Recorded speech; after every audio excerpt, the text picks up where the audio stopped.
Hi, everybody. Stefan from Freedom Main Radio. Hope you're doing well. Back with our good friend Peter Schiff, an economist, financial broker, dealer, author, frequent guest on national news, the host of the Peter Schiff Show podcast, the CEO of Euro Pacific Capital and chairman of Schiff Gold. Peter, as always, a great pleasure to chat. How are you, my friend? I am doing well. How are you? And how was your holiday weekend? It was very nice. I actually was. I was going to go skiing. Minor story. I was going to go skiing. Woke up in the morning, checked the weather with the wind chill. Yes, yes. It clocked in at a balmy Mars-style minus 51 degrees with the wind chill. So Yeah, I declined to go skiing and had some hot chocolate instead. But it was yeah. very, very close to some bracing exercise for Well, me. imagine how it would be if we didn't have all the global warming. So, and of course, this was President's Day weekend, right? It used to be Washington's birthday, but no, we don't want to celebrate a great man like George Washington. We want to celebrate people like Barack Obama, right? We just want to lump all the presidents into one as if they're all the same. So it makes it harder to really enjoy the holiday when you realize it's lost all of its significance. Yeah, true. Now, you're seated at the moment, which I really appreciate. I assume at some point you may get up during our conversation and give a bit of a victory lap for some of the first faint stirrings of, and you had a great point where you compared the success of gold, which of course you've been touting as a good hedge against fiat currency for decades now, versus the stock price of Goldman Sachs. I wonder if you can help people understand why you might be smiling a little wider than usual today. Well, I just did that earlier today because, Goldman Sachs came out last week and then again yesterday when the U.S. markets were closed to encourage their clients to short gold. And you can think of all the potential shorts out there. I mean, why even short gold? I mean, if gold's at 1,200 and Goldman thinks it's going to 1,000, I mean, if a stock's at 12 and you think the downside is 10, I mean, there's really not a lot, to short there. So why is Goldman picking on gold when there's probably so many good shorts out there? Most likely it's because Goldman Sachs is either short gold itself and needs to cover or just wants to buy gold and they want to push the price down so they can get a better price. They are notorious for telling their clients to do the opposite of what they want to do. But where I tried to rub a little salt in Goldman's wound was that if you go back to October of 2007, since then, as of today, the price of Goldman's share stock is down by better than 40%. But during the exact same period of time, the price of gold is up by 50%. Even with the declines of the last few years. So it seems that if you're going to short something, it's better to short Goldman Sachs than gold. Well, this is something that I remember from years ago when I first got into the business world. I guess I got on some stock traders call list, and they call you up and they're like, this stock is going to the moon. And I'm so sure of that, I'm going to call some anonymous guy and try and sell it to him rather than just buy it myself. And this idea that financial advisors, I think if they're into sort of Austrian macroeconomics like you guys do, it's one thing, but just guys who you got to buy this stuff. It's like, but if you were so certain of it, why would you be telling me? Yeah, well, that's the point. I mean, a lot of people, they're not making money because of their advice. They're just selling whatever it is their firms are employing them to sell. And certainly with firms like Goldman Sachs, that's often the case because you don't really understand who's on the other side of your trade. And Goldman Sachs and other Wall Street firms have so many different departments that what the retail investor is hearing may serve the purpose of some other client of Goldman's or Goldman itself. So you really have to be very skeptical of a lot of what you hear, especially from someone on the other end of the phone who you have no idea who they are or anything about them other than the fact that they called you up. Although those cold calls don't take place as often today as they used to with all of the do not call lists that are out there. But of course, not everybody in this industry is bad. Obviously, I'm operating in the same industry. And so if you have an advisor that you can trust who's not, wearing two hats simultaneously and they have some integrity, chances are they can give you some investment advice that they actually believe in. The only question is what they believe true, or are they confused? Because so many people today get confused by the monetary policy, by the effects of cheap money and what that does temporarily to distort asset markets. So there's probably a lot of advisors out there that are telling their clients to buy stocks, and they actually believe that buying stocks is the right thing to do because they don't know any better. Yeah, and as I said, if people have, I think like yourself and other people like you, we had Mike Maloney on as well. If they have a good understanding of the role of fiat currency, the role of gold as a hedge against that, and some of the macroeconomic stuff goes, then you're actually working with a theory. But I'm always concerned about financial advisors who are just like, well, I think this sector is doing good, and I think this stock is going to do good, and it's been proven repeatedly that, I mean, stocks are a pretty random walk. You're better off just throwing a dart at a financial paper or whatever. But if you have a larger theory, then I think it's more consistent and coherent, and you're sort of bound by that theory rather than pushing the hot stock of the day. Yeah, and certainly too. I mean, I may have all the gold that I feel that I need, and it doesn't.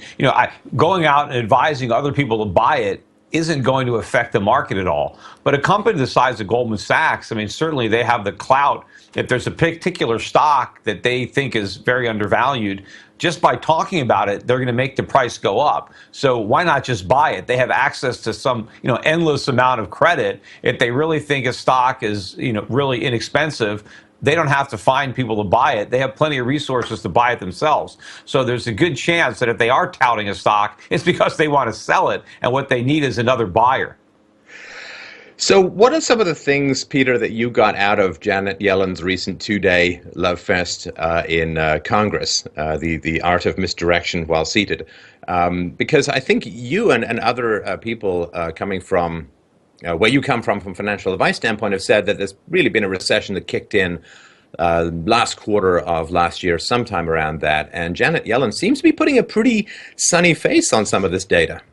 Yeah, well, the Fed doesn't want to acknowledge how weak the economy is because, A, then they have to acknowledge that their cure didn't work, that the economy is still sick, right? They want to pretend that everything is healthy, and they can't keep up that pretense if they acknowledge that we're back in recession. And they also want to validate their decision to raise interest rates in December. Because if it turns out we were in a recession when they did that, then clearly, based on the way the Fed would evaluate its own performance, it's made a mistake.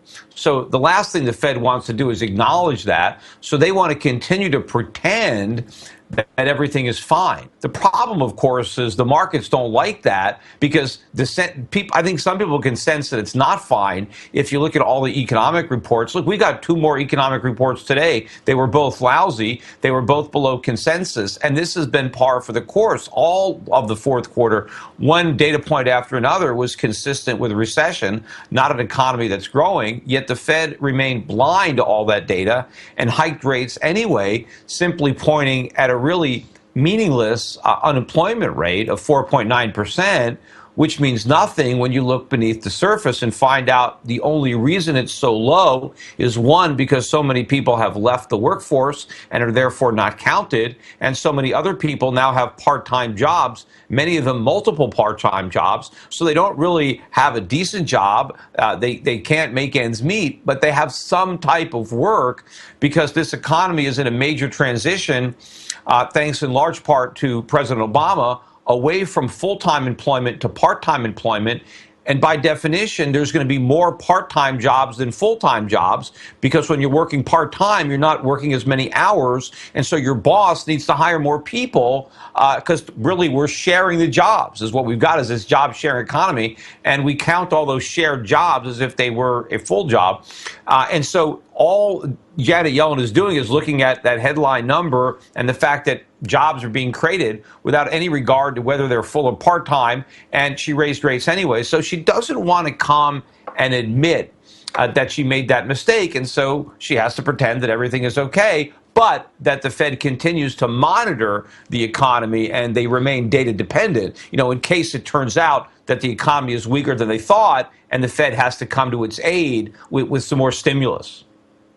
Well, and I think as some people have pointed out, the only bump, really the only good news that's come upon the market recently is a minor bump in salary, which I think has a lot to do with raising minimum wages. And I think as people fall more and more into the part-time wagon, which is, of course, generally lower wage positions, there is going to be a push to increase the minimum wage to cover up the job destructiveness that's coming about to a large degree, I would say, under Obamacare, with its 30 hours or less, you're not subject to it.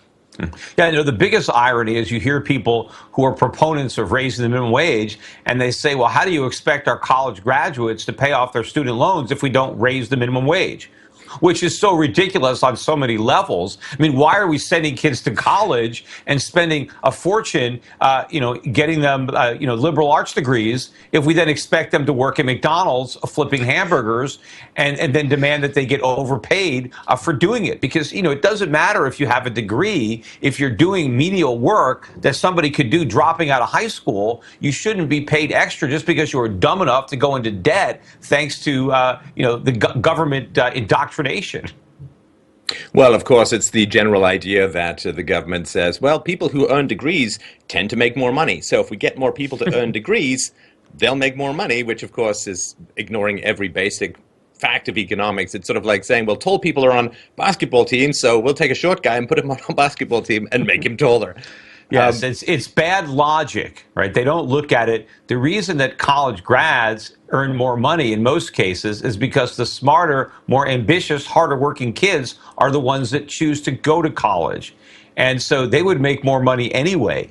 And then even if they skip college, they never do a study. I'd love to see a study where you take people from similar economic backgrounds with similar GPAs and similar SAT scores, and then study the ones that chose to go to college versus the ones that chose to skip college and just go directly into the workforce. And then see whether or not the college degree ended up making them more money, or if it ended up costing them money because they wasted years that they could have been in the labor market acquiring real skills, and instead, they wasted those years running up a bunch of debt, just getting drunk and going to frat parties. Well, a friend of mine who teaches economics lost his temper once at his class because people weren't showing up and they weren't even coming. He had free office hours, free, come, we'll talk economics and it's all free. And people weren't showing up and they weren't doing the work, and he basically just lost it. And he went to the whiteboard and he drew out everything that it was costing them to be there. And it was like $250,000, $300,000 in like direct fees and opportunity costs for not being in the marketplace. He broke it down as like, I can't remember how much it was per class, but it was quite a lot of money. This is what you're paying and you're not even showing up. And, of course, got the glassy-eyed stares from most of them. A few people did change their behavior, but for the most part, his office door remained ajar for the foreseeable future because people don't get what it's costing them to be in college. It's not just high school with a visa. It's something quite different. It might have been the same when you went to college, but, I went to college, they had these note services. And what would happen is, you instead of going to lecture, you would just buy the lecture notes. And they had companies where they would, send a guy into the lecture and he would take notes, and then they would make copies, and you would buy, a copy of the notes so you could skip class. And, I'd skip a lot of classes and I would just skim through the notes and I would just cram for my midterms and my finals. And that's what a lot of people did. Some of these classes were empty because nobody actually was there. They didn't really care because all we wanted was to get the degree. The idea is you're in college for that piece of paper. What you learn is immaterial. You just have to graduate with a degree because that opens up all these doors that otherwise will remain locked. And so nobody really cares if they actually retain anything. They just have to regurgitate enough of the information that they cram into their minds the day before the midterm or the day before the final so they can get a decent grade and graduate. Right. Now, when you were watching some of the Janet Yellen testimony or not testimony, but interrogation, I guess, by Congress, congressional representatives, you pointed out, and I'd like to spend a little bit of time on this, the degree to which the black congressmen and black congresswomen were grilling Janet Yellen on what she, with the giant club of the Fed, was doing to fine point increase the employment of blacks, and in particular black young men. A kind of a jaw-dropping thing because, it's not a laser. It's a giant, massive set of levers. You can't do any fine-tuning of the economy with the Fed, and how they expect Janet Yellen to focus on young black male unemployment seems beyond me. Well, first of all, even if you accept the premise, and I don't, that the Federal Reserve creates jobs by printing money or lowering interest rates, even if you accept for a moment that they do, how could they possibly target it to an ethnic group? Or to a sex or to an age group. None of that it can be taken into account. And do these black congressmen and women really want the Fed to try to, make monetary policy decisions based on how the policy affects a subset of the population, which is impossible to do. But what really infuriates me is that why do black congressmen or women feel that every question they ask has to be about blacks? I mean, don't they have any white people in their districts? Right? I mean, they represent everybody. I mean, if you're a black congressman, you can only talk about blacks. I mean, can you imagine if a white congressman was saying, well, how is this policy going to affect white people? I mean, well, and I want it to affect white people positively at the expense of other groups. I mean, look, you'd be like run out of there the pitchfork. Look, blacks, they want to make a big deal about racism. Hey, but why did they want to, act like this? If you're a black congressman, why don't you see yourself as a congressman and not a black congressman, right? White congressman, black congressman, you're all there to supposedly do good, to represent your district, regardless of the race, right, of the composition of the people. Don't talk about, what the policies are going to do for blacks. If you're black, just talk just like a white congressman. It should be that if I close my eyes and I listen to these questions, I shouldn't be able to tell which of the congressmen are black and which of them are white based on their questions. But of course I can't. I mean, because the minute you hear a question, you know exactly the race of the congressman, and that's not the way it should be. If you're going to talk about, hey, let's not have any discrimination, let's treat everybody equal, well, then it's got to start at the top, right? The congressmen have to basically abide by what they're advocating. Well, but I would argue that they're probably just playing to the economic ignorance of their black constituents, which is not to say that blacks would be any more economically ignorant than the average person, who probably view the Fed as this giant magic machine that produces wealth, and we just want to get some of whatever it's spitting out. Yeah. And, the ultimate irony, and one of the congressmen was really upset because there were no black heads of the member banks at the Fed, and he believed that the reason that the Fed wasn't working for the black community is because the black community wasn't a part of the Fed, and that if there were only more blacks at the Fed, that the Fed would make policy that benefited blacks, which is completely ridiculous. Again, that's the racism that only a black banker can help out black people, and somehow a black banker would behave differently because of his blackness than a white banker. But the last time I checked, the president was black, right? And so if these black congressmen are going to be mad at somebody, how about being mad at Barack Obama? Because theoretically, right, he is black, so why aren't his policies helping blacks, right? And the reason is because they're the bad policies. And the most ironic part of it all is the reason that there's so much black unemployment is because these black congressmen and women, and a bunch of white congressmen and women too, are passing laws that make it more expensive to hire young men, particularly young black men. We have a minimum wage that should be abolished. We have all sorts of things. And all these congressmen, I'm sure these very congressmen who are scolding Janet Yellen for not doing enough to help young blacks who are unemployed, yet they're leading the charge to raise the minimum wage to $15 an hour. That's the reason that these young men are unemployed. It's not because of Janet Yellen. It's because of Congress. And the only way Janet Yellen can theoretically help these young black men get around the minimum wage is to create so much inflation that the value of the minimum wage goes down. And so it's no longer as big an obstacle to employment. But, that's no way to run an economy. Well, and it's interesting because you said black bankers should act the same as white bankers. Actually, what's interesting is the studies that I've read, Peter, show that black bankers give loans to black families at a lower rate than white bankers. And of course, this goes way back to the 90s when there was this supposed argument that banks were discriminatory in their lending, particularly to minorities. And it turned out the methodology of the study was flawed, and they didn't take into account basic things like income and so on. But this created this giant panic, and this had the government strive to get banks to lend more to underqualified, or the liar's loans, unqualified minorities who could put down whatever they wanted on their application with no verification. And there's a strong argument as to this is one of the things that drove the housing crisis, was lending to underqualified people, boosting up the demand for housing. And of course, and the idea that these racist bankers are just refusing to make loans to otherwise qualified black applicants simply because they're black is a bunch of nonsense.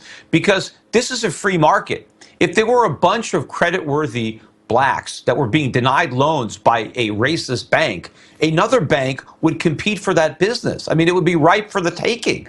I mean, even if there is a racist banker, right, most likely his greed for money trumps his racism. And so even if you think that there's a black applicant, and even if you don't like blacks for whatever reason, but you think they can repay the loan, you're going to make it. And it's not like you're going to lend money to a white person. I mean, just because a banker happens to be white, if there's another applicant who's also white, but it doesn't look like that applicant is creditworthy, the guy's not going to say, yeah, but because he's white, I'm going to make the loan anyway, because that banker would go out of business. I mean, you have to make decisions regardless of the race or the gender or the sexual orientation or whatever you want. People just look at the numbers. In many cases, they may not even know the race. I mean, certainly they don't know the sexual orientation, whatever it is, but they're just looking at the numbers. And if it turns out that a disproportionate number of blacks are a lower, credit quality and at greater risk of default, then those loans need to be denied for the benefit of the bank and for the benefit of the borrower. I mean, why would you want to encourage a borrower to get in over his head, to borrow money that he can't afford to repay? The best thing a bank can do for an applicant that can't afford the loan is to turn it down and say, you know what, come back when you're in better fiscal shape, right? Learn how to manage your budget, save some money, get your spending under control, come back here when you're in a better position. Because if I loan you money now, I'm not doing a service to anybody. I'm doing a disservice to my depositors because I'm putting their money at risk. I'm doing a disservice to the taxpayer, ultimately who's behind the bank with the FDIC, and I'm doing a disservice to you and to our shareholders. Everybody loses when the government forces banks to make loans based on anything other than the credit quality of the borrower and the likelihood that that borrower is going to be able to repay that loan. Yeah, I mean, it's banking is a very margin business. I mean, if you're going to make 3 points on a loan, if you have a loan that craters, that means you have to have 30 others that work almost perfectly just to break even. So it's a very dangerous business in the banking world, giving out loans to underqualified people, which I think we can see all of those distorted market forces and misallocation of precious capital through the government hurting people to lend to underqualified people. It's a complete disaster. I mean, I don't care how racist you are as a banker, your favorite color is always going to end up being green. And of course, during the housing bubble, right, when home prices were going up, the fact that so many blacks were being denied loans was seen as a problem because it was preventing them to strike it rich from being a homeowner. Because all you needed during the housing bubble was to have a house, and then you were going to be rich because your house was just going to magically appreciate every year. And so blacks who were being turned down, they wanted in on the action. They were being kept out of the casino. Now, as it turns out, the ones that were kept out probably did better than the ones that were allowed in. But there was a lot of pressure at the time to let everybody, take part in the mania. But of course, now once the bubble burst, it's not as important because now, you've got home ownership rate at a 50-year low. And, there are plenty of white people now that are renting houses that were suckered into buying them during the last housing bubble.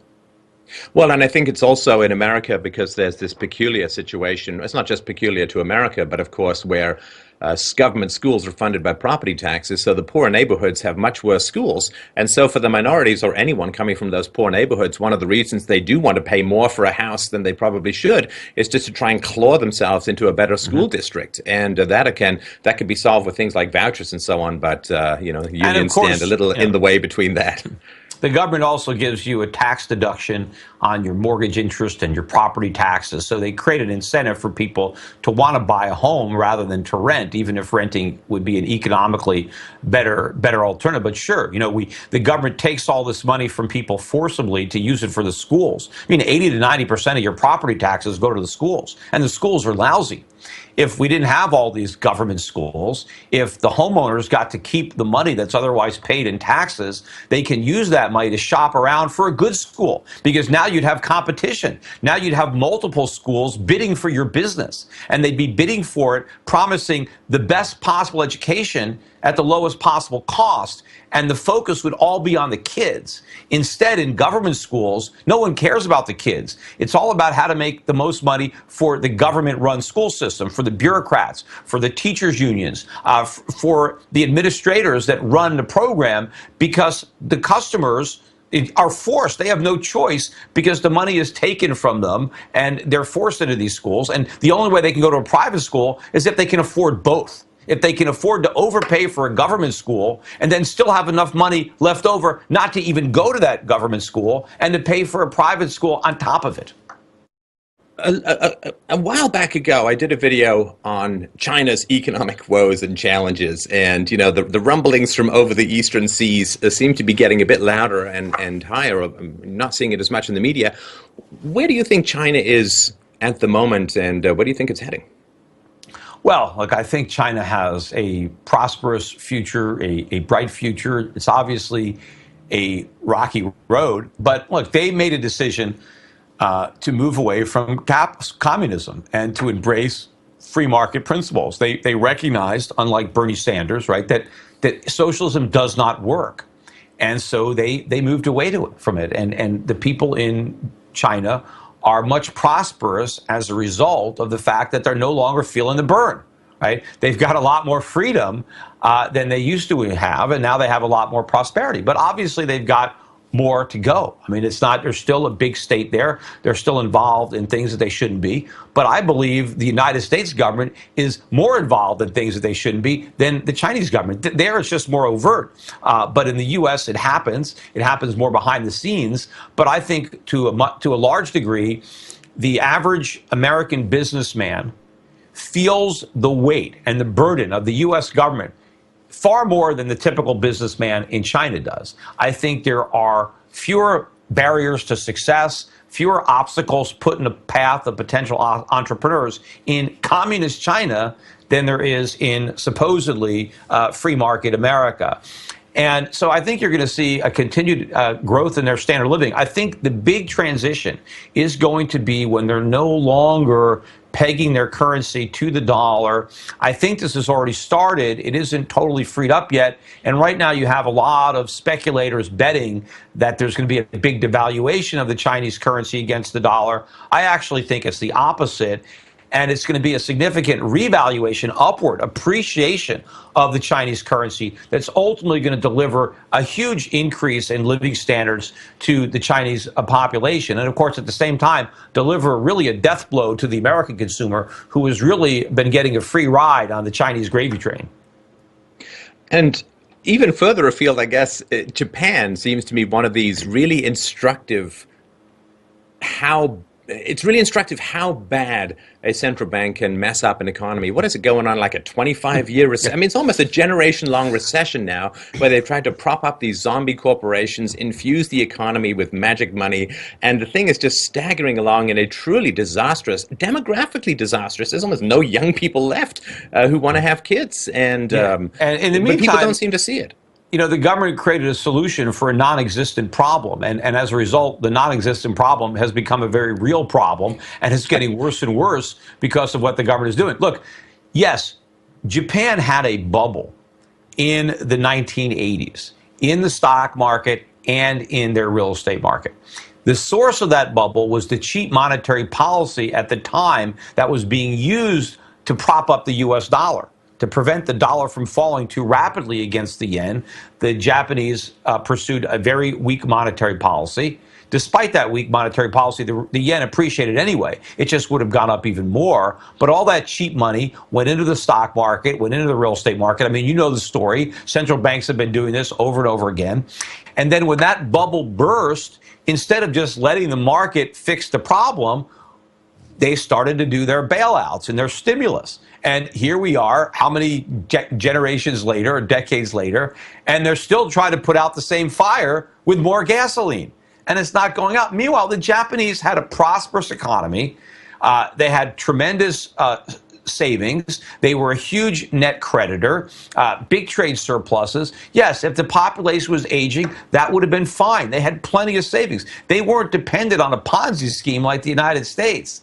But what happened is they went after this holy grail of consumption and debt and borrowing and inflation, and somehow thinking that their economy was a success, was a failure if people weren't running up debt and going out and spending money. And they decided to try to fight the supposed boogeyman of deflation, which they should have welcomed with open arms in Japan, just like any place else, because that is the mark of a successful economy. The fact that it can deliver valuable goods and services for less. That is the goal of economics, how to make more things available at lower prices. That is how standards of living go up. But the idiots over at the Bank of Japan decided to fight that. But, instead of letting the market fix the problems that the Bank of Japan created, the Bank of Japan has now created much bigger problems that now ultimately have to be dealt with. And, of course, they're doing the same thing in Europe. We're doing the same thing over here. I don't mean to yank you all over the globe, but since we are going international, I keep getting requests for more information about Brazil, and I keep saying, no, I'll just wait and talk to Peter, and he will explain it all to us. Brazil's economy seems to be in the news quite a bit. What do you think is happening over there?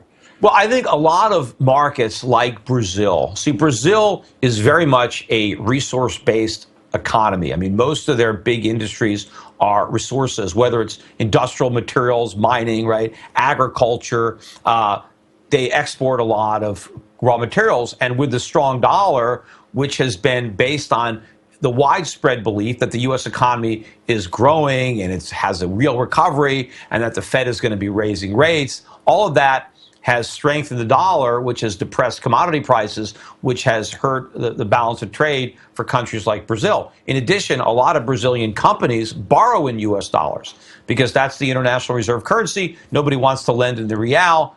They loan in dollars. And so now these dollar-denominated debts are more a burden to repay now that the real has lost value. So now the cost of servicing those debts go down. In the meantime, the weak real means that even though commodity prices might be falling for Americans, they could be rising for Brazilians because their paychecks are in real.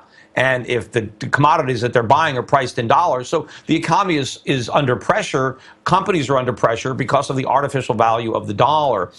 What I think is going to happen to relieve that pressure is that the dollar is going to fall. Once people figure out that the U.S. economy is in much worse shape than they believed, and that rather than following through with rate hikes, we're going to get more rate cuts. We may even go to zero, negative, right, lower than zero. We're going to get more quantitative easing. Then I think it's the dollar that's going to tank. I think commodities are going to rise. You're going to reverse this decline, not just in oil, but in all these commodities that Brazil produces and exports.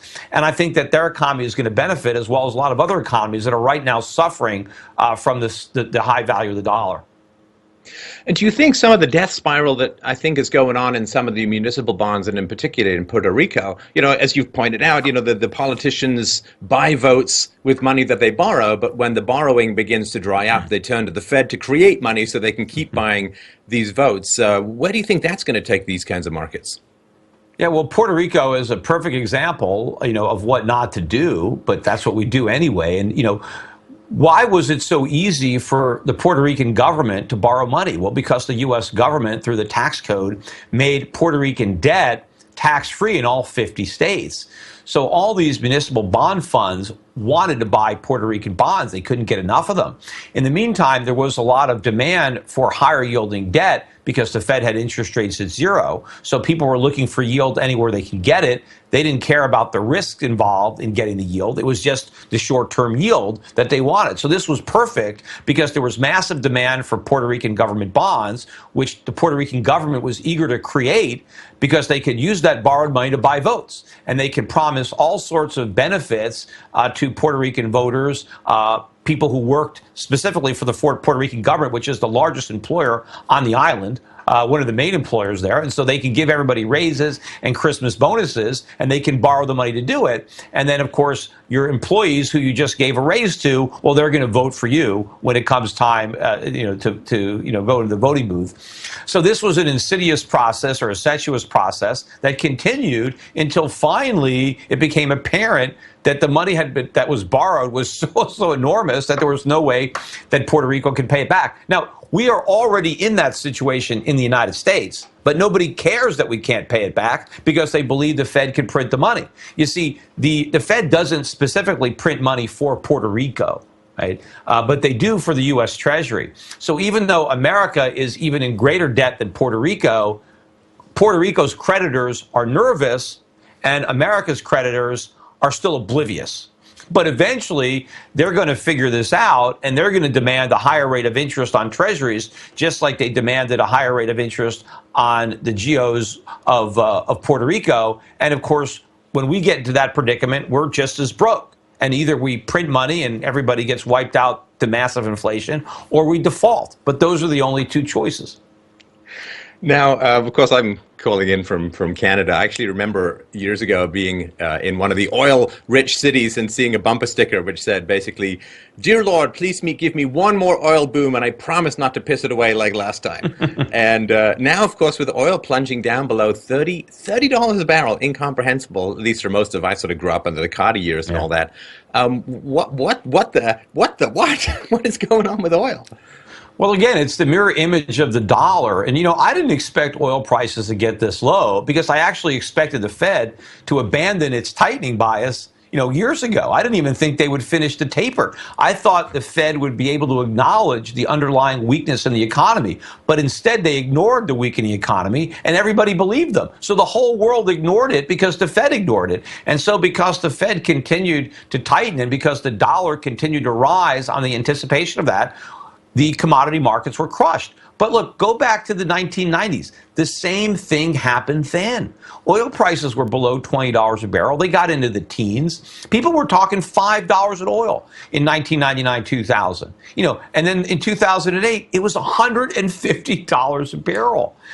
That's because we had a dollar bubble, back in the 1990s. Why did we have a dollar bubble? Because people believed a phony dot-com bubble was a new era. Right. And that this was it was this time it was different. And they believed that we were going to have surpluses as far as the eye could see. Remember, we had these accounting surpluses under Clinton. Well, they were looking out into the future and saying this is going to go on forever. We're going to pay off the national debt. They were talking about, hey, how's the world going to handle no treasury debt? Because we're going to pay it all off with all these surpluses. Right. This was the fantasy that people were operating under, this delusion. And so the dollar was strong and commodities got crushed. And not just oil, but all commodities, agriculture commodities, industrial metals, everything was crushed in the 1990s. And it all reversed when the dollar bubble popped. And I think the same thing is going to happen this time. I think this is a bigger dollar bubble than the one we had before. The question is, when is the Fed going to acknowledge the problem? I mean, they're still talking about a recovery as if it's still there. They're still talking about rate hikes that they really have no ability to deliver unless they're going to put us through another financial crisis that's worse than 2008. So when are they going to fess up? I mean, the question is, does the Fed know, right, that they can't raise rates anymore and that we're in recession and they're just lying to us? Or are they actually dumb enough to believe that this is a real recovery? And you don't know. Because even if the Fed believed we were in a recession, the last thing they would do is tell us. Because the Fed is very concerned about perception and about psychology and expectations. And the Fed doesn't want to say the economy is weak because they're afraid that by saying that, it will be even weaker. Because if the Fed comes out and says, oh, we're in a recession or we're heading to a recession, people will react to that. Businesses might say, well, I better not open up that new plant or I better not hire those new workers because we're about to have a recession. And consumers might say, hey, I better not buy that new car because, hey, I might lose my job. I better build up my savings. So Janet Yellen doesn't want people preparing for a recession because she believes by preparing for it, they will create it. So what Janet Yellen wants to do is get everybody to believe that there's nothing to worry about because everything is great. But that actually makes it worse because a recession would be shallower if people were prepared for it. It's when you're caught completely off guard that it makes it so bad, right? A businessman, oh, I just expanded. Oh, I shouldn't have. That was a mistake. Now I'm going to lose even more money. Or if you go out and buy a car just before you lose your job, wouldn't it have been better if you just didn't buy a new car? So by lying to the public, the Fed actually makes the recession that they're trying to avoid by lying to the public even worse. Well, but I think it's the government called 5 more minutes. Like, I think that's always the idea that an economy is now being held aloft by the leprechaun heavy breathing of wishful thinking is just completely bizarre to me. I mean, don't we have anything real left in our society anymore that we've just got to keep saying that something's great in the massive hope that we can get people to believe it for 5 more minutes? No, that's why Sanders and Trump are getting all the votes. I mean, look, it's hard to tell the truth and get support, because the truth is not very pleasant to a lot of people, right? They don't want to know the truth. And so they want to pretend that we can have a great economy without, paying the price. It's like somebody wants to believe that they can kick a drug habit without rehab, without having any problems, or worse yet, they want to believe they can kick a drug habit by taking even more drugs. Well, and if you're driving the wrong direction, you kind of want that uneasy feeling. I'm pretty sure we should have hit the town by now. Let's check the map or whatever. You want that uneasy feeling, and you want to embrace it, because the longer you go in the wrong direction, the harder it's going to be to get back to where you were. Okay, so I think we're on the same page as far as that goes. Now, we talked about oil, but volatility in the price as well seems to be crude oil volatility index at its highest and wildest level in about 7 years. Do you think people think it's going to change the direction? And where's this volatility perception coming from? Well, I think there is a lot of speculation in the market, and probably that's where the volatility does come from. People are trading it, and so the volatility increases as a result of so much money coming in and out. And of course, there's all kinds of speculation, all kinds of rumors. Is OPEC gonna cut production? Is OPEC gonna make a deal with Russia? Or what's going to happen? Or what's going to happen with the U.S. rig count? Are we going to slow down production? There's all kinds of noise that comes out. There's news, there's rumors, and the markets are swinging all over the place. But I do believe that we are trying to find a bottom somewhere in here. But I think the bottom is going to be made as a function of the dollar, because everybody wants to pretend that this is about excess supply. I don't think so. I think it's more about a lack of demand due to an overpriced dollar, because that diminishes demand all around the world. And also there's less demand in America, because even though Americans have dollars, they don't have as many, because the economy is in a recession. And when you're in a recession, you don't use as much energy as when you're not. And so demand is down across the world.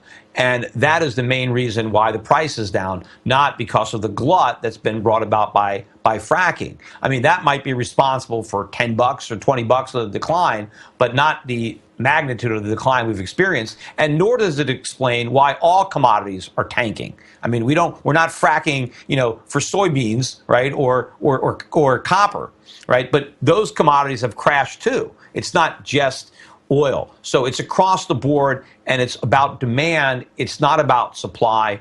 And that is going to change in a big way, just like it changed in 2001 when the dollar bubble popped and crude oil went on that huge run from under $20 a barrel to $150 a barrel. When I look at the movement, and it's largely under the carpet movement of gold around the world. I was just noticing in December of last year, China imported 217 tons of gold. They had a very big overcoat and made it through customs. Do you think that people are recalling gold because they are aware? I mean, you can never read people's minds. I don't know the degree to which Yellen is aware and lying, or not aware and pretending that, or just thinks she knows what's going on. But it seems when you sort of follow the movement of gold, it seems like people are feeling, governments at least, are feeling a little bit nervous and are kind of calling a lot of their gold back home. Well, yeah, I would be nervous. I mean, especially if my gold was stored at the New York Fed, and I was worried that it wasn't there anymore, that maybe they had loaned it out, and if I needed it, they weren't going to be able to return it for me. Remember what happened? Germany asked to get some gold back a couple of years ago, and they didn't get it. And they eventually stopped asking. But I tell you, I would be very nervous. So that's why we tell our clients, we at SCHIFF Gold, take physical delivery of your gold. Own it. Have it yourself. Don't rely on somebody else. Now, I do believe in having some gold stored offshore. That's why, we partner up with people like the Perth Mint in Australia to have some metal stored there. But you got to be very careful about who your counterparty is and who's storing your gold. And of course, I tell people, don't put your gold in a safety deposit box in a bank, because if the government ever tries to confiscate it or outlaw the ownership, that's the first place they're going to look. I mean, if you have any gold in the safety deposit box, kiss it goodbye. Because your banks, there's going to be a government agent in every vault, and you open up your safety deposit box, there's any gold in there, they're going to take your gold and they're going to send you right to jail. Yeah. All right. Now, in the truly bizarre world of 2016, we now have to talk and turn our attention to negative interest rates, which is so far from anything that I grew up with. I remember in the 80s, interest rates were clocking in at truly Visa-style rates at 18, 20, 22%. Now we're thinking about, like, the banks are thinking of paying people to borrow. It's like paying someone to go on a dinner Yeah, date and it's, thinking you're a great dater. I mean, is this, do you think this is going to happen? Is this incipient? I know some of the European governments are working with it, and it's not working very well, as you can imagine. But negative interest rates, you think they're going to land in North America? Yeah, well, there's a good chance of it, right? I mean, but you're talking about, you're going from the sublime to the ridiculous, right? I mean, this is the ultimate in the extreme, right? Government pushes rates to zero, which is already an absurdity on its, on its own, and then they want to go beyond absurdity, right, into a whole new dimension, right, of negative rates, right? It's like going to ludicrous speed, from ridiculous speed, and because here's the idea behind interest rates, right? Because interest rates are supposed to determine time preferences. They're supposed to reflect the desire to have something today versus into the future, right? And everybody wants, at least if it's a good thing, right? If it's a bad thing, we don't want it today. We want it in the future. But if it's something we want a new cell phone, we want a new computer, we want a new car, we want to take a vacation, we all prefer having it today rather than in a year or in 5 years or in 10 years. I mean, one reason is we may not be alive, so we want to enjoy it right now, not in the future. And so interest rates basically, are determined by how much you want it now, right? If I said, hey, you can have a brand new car today, or you can wait, and I'll give you $1,000 in a year, and then you can buy your new car in a year, and you'll have this extra $1,000, right? That's a rate of interest, because instead of taking your money and buying the car right now, you can earn some interest on it and buy the car in the future, and you'll have this extra money. Some people would say, nah, I don't want the extra $1,000. I want that new car right now. It looks so nice. I can't wait to drive it, right? But maybe, all right, well, what about $5,000?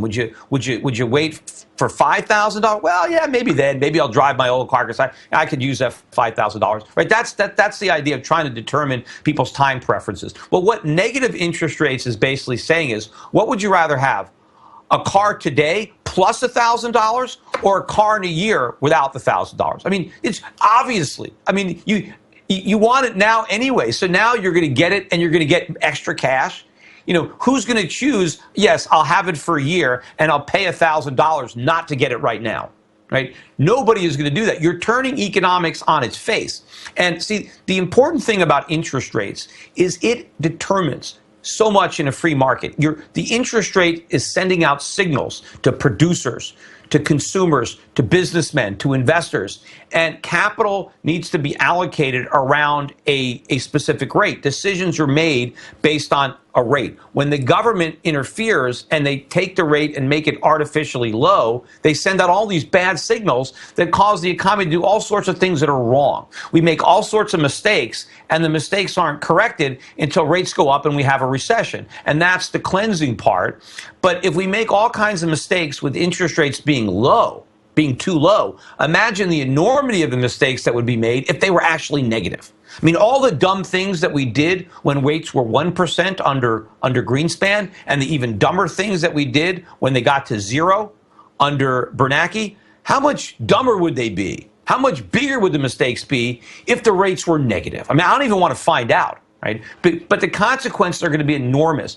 Interest rates need to be determined by the free market, not by a bunch of bureaucrats. I mean, maybe Bernie Sanders doesn't know this, right? But everybody else is supposed to. That socialism doesn't work. That central government planning doesn't work. It didn't work in the Soviet Union. Didn't work in Cuba. It didn't work in North Korea. It didn't work in East Germany. It's not going to work in America, right? And it's not working in the central banks of Europe or Japan either. We need free markets because the price of money is too important to get it wrong. And it's too important to let the governments pick it. We need to let the market discover it. Okay, so let's leave my listeners, I'm sure your listeners know, but we got like 100,000 new subscribers the last couple of months. So let's leave my listeners with your pitch as to why gold. Ever since people don't put it in their teeth as much anymore, and young people aren't getting married and buying them for the rings and so on, gold seems like I don't know, like you're asking people to buy a medieval falcon for hunting rabbits or something. Why would people want to be interested in gold as part of a saving strategy? Well, because gold is real money. I mean, first of all, governments can't create gold out of thin air. Gold has to be mined, and it's very expensive. And before you can mine it, you have to find it. And, it's not easy finding gold, right? Just try. Right, but paper money, the government can create as much of it as they want. They can put as many zeros as they want on money. And so when you're saving in dollars or euros, and now they're talking about eliminating the $100 bill. The Europeans want to eliminate the 500 euro note. At least the Swiss said that they're not going to eliminate the 1,000 franc note. But they want to make it harder for you to actually have any privacy and to keep money in your own safe, or keep it in a way where it's private. But they want to make it harder, and they want to keep creating inflation. The government now is saying, Janet Yellen has redefined the Federal Reserve's mission.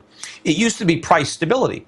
Now, according to Janet Yellen, her mission is to create 2% inflation every year. Her mission is to fight price stability. Well, if the government is telling you that they're going to make sure that paper money loses at least 2% of its value every year, and you don't even get any interest for putting that depreciating currency into the bank, and they may even charge you a negative rate of interest, why own it?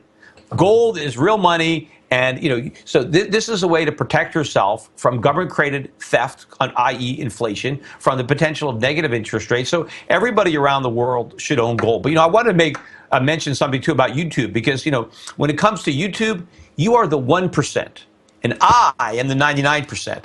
You have way too many subscribers. I mentioned this before. And see, if Bernie Sanders would only promise, he could get my vote if he promised to take some of those subscribers away from you and give them to me, because I don't have as many. And obviously, I work just as hard. I have a YouTube channel too, but you're hogging all the subscribers. And so we need a tax on you. We need to redistribute some of your YouTube subscribers over to my channel at Schiff Report. And if Bernie Sanders can get on that, if that can be one of his talking points, he can get my vote. Well, and I think that's a very fair proposal. I would only put the footnote in that they have to live at your house. That would be your subscribers don't live at your house. All right. Well, listen. So we can get you at Schiff Gold. Is that right? SchiffGold.com. You can get me at SchiffGold.com as my gold company. You can get me at Europacific.com, Europac, EUROPAC.com is my brokerage firm, where I help people invest internationally in countries like Switzerland and Singapore and New Zealand, and places that I think are in much better shape than the United States. And there's, good quality assets that you can buy. And of course, you can subscribe to my YouTube channel at Schiff Report. You can listen to my podcasts at SchiffRadio.com. There's all sorts of ways that you can find me on the internet. Yeah, and listen, I mean, you really can't do much more profitable than throwing a Schiff podcast in your car on your iPhone, listen to it. Jaw-droppingly great financial analysis. I mean, I'm fairly well versed in this stuff, but I learn at least 12 new things every time I listen to one of your shows. So I really want to recommend people go out and consume what you have to offer. Thanks, of course, as always, Peter. I hope that you have a great rest of the week, and I'm sure we'll talk again soon. Okay, thanks for having me on. Thank you.